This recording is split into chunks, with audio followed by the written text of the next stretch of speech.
Hello and welcome back to English Express. I'm excited to have you here because today, we're diving into one of the most versatile and sometimes challenging parts of English grammar, modal verbs. Modal verbs, such as can, could, may, might, must, and should, are essential tools for expressing possibility, obligation, ability, and more. By mastering modal verbs, you'll be able to communicate with clarity and confidence. In this episode, we'll cover what modal verbs are and why they matter, common modal verbs and their various uses, practical examples and tips to apply them effectively. Let's get started. Modal verbs are auxiliary, or helping, verbs that modify the meaning of a main verb. They're used to express a variety of ideas, such as possibility, it might rain later. Necessity, you must complete your homework. Ability, she can swim. Permission, you may leave early today. Modal verbs are unique because they don't change form based on the subject, I can, you can, he can, all the same.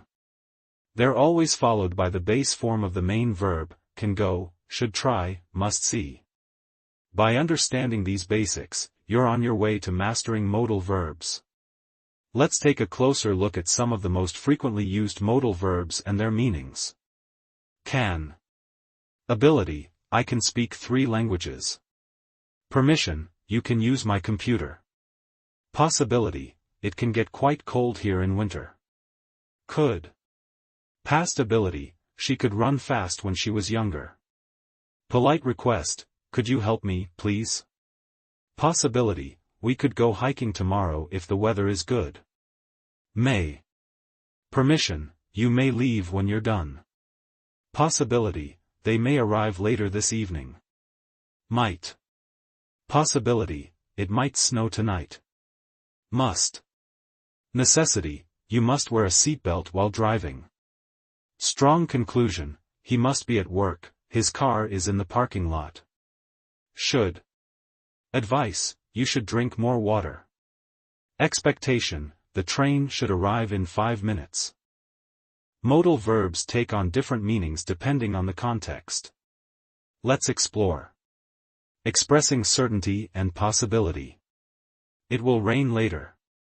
Certainty. It might rain later. Possibility. Giving advice and suggestions. You should see a doctor about that cough.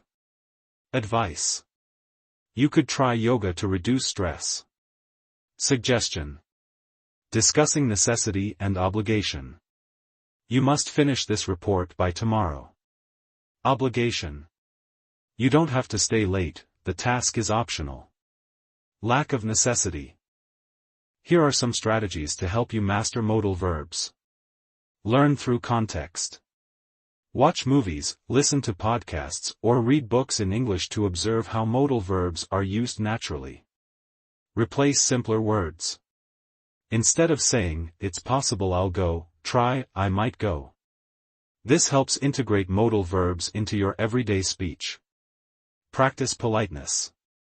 Use modals like could and would in requests to sound more polite. For example, instead of give me the book, say, could you pass me the book, please? Pay attention to nuance. Notice the subtle differences between modals. For instance, may is more formal than can when asking for permission. May I leave early? Formal. Can I leave early? Informal. Here's how you can start applying modal verbs immediately. At work. Use modal verbs to discuss possibilities. We might need more resources for this project.